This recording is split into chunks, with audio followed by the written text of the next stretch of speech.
अस्सलाम वालेकुम प्यारे हुजूर। वालेकुम सलाम।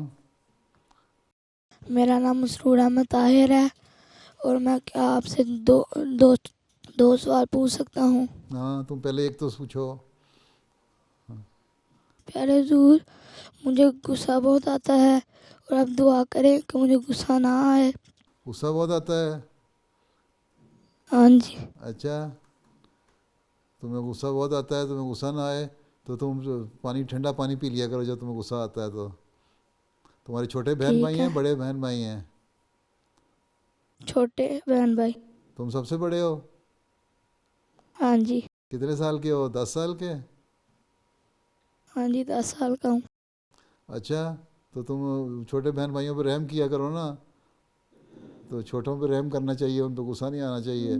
तो ठंडा पानी पी लिया करो। ठीक है। तुम भी इस्तगफार किया करो, ठीक है। तुम भी इस्तगफार किया करो, फिर गुस्सा नहीं आया करेगा। और ठंडा पानी पी लिया ठीक करो। है। ठीक है? ठीक है।